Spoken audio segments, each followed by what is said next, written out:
I'm going to review with you briefly a little bit about how users browse the web and how websites are hosted. So this picture comes from our Tech Essentials iBook. I'm going to break it down and talk about each section individually. TCP/IP is the protocol that controls internet traffic. You have the TCP part. This part is responsible for taking your message and breaking it down into little packets that are sent over the internet. The IP portion of this protocol stands for Internet Protocol, and that has to do with the addressing as of where are you sending it. Notice we're talking about internet traffic here, not just web traffic, because the internet has many more services than just the web. It has email, there's chat, there's many other services. Let's move on to the web hosting.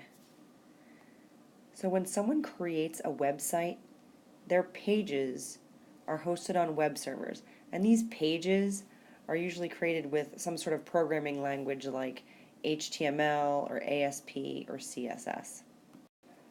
Web hosting companies have servers set up. They have different servers, okay?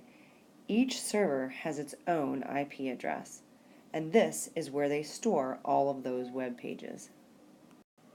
So let's take, for example, ESPN.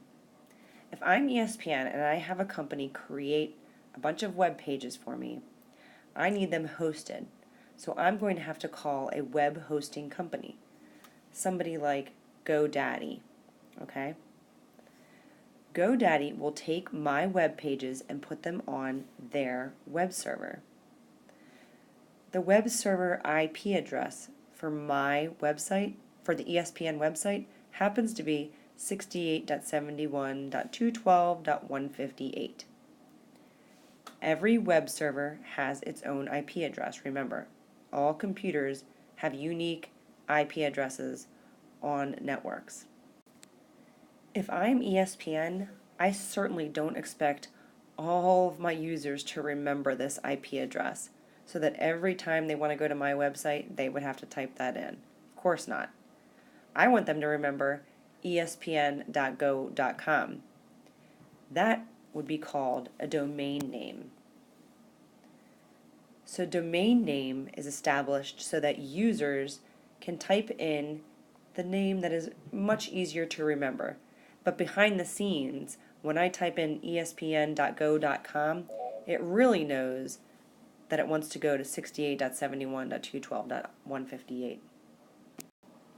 So as a user, when I type in http espn.go.com and it takes me to the ESPN home page, the more I click around and drill down through links, you'll notice that your URL changes, because what it's doing is it's browsing through folders and files of all of these web pages that I have hosted.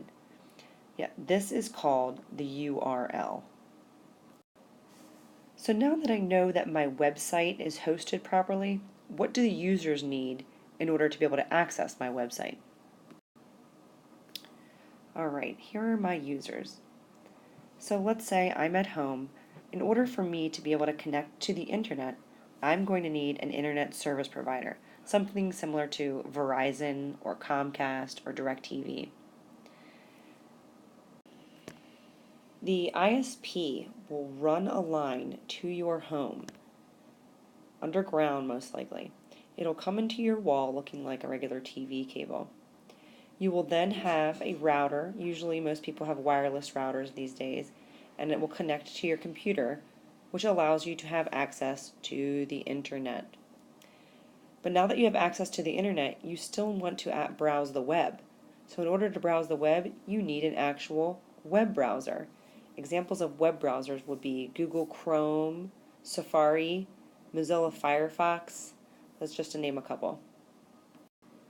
So I'm home now, I'm on my computer, I open up Google Chrome, and I type something, and when I type it, we use the HTTP protocol in order to connect to a website. Now, we spoke earlier about TCP/IP protocol. That is at a separate layer, and that is used over all of internet traffic. Right now, we're talking about the HTTP protocol, which is a different layer, and it refers to just web pages. So I'm at my computer, I'm sitting here, and I pull up Google Chrome. I want to send my request, so I start to shoot it. But not only my request is sent, my computer's IP address is sent as well. So they are sent together over the internet. They hit the firewall to make sure that they're allowed through. And then the next piece of equipment they see is this proxy server. The proxy server is what takes the request and distributes it appropriately, because GoDaddy has many servers with different IP addresses. So it decides which server it should go to. It finds the appropriate server, locates the pages that it wants, and then it uses the user's IP address, because then it needs to know where to get sent back. So all of the information gets sent back to the user. And all of this happens within about a second. Hopefully this has cleared up a little bit of the mystery about web hosting and websites.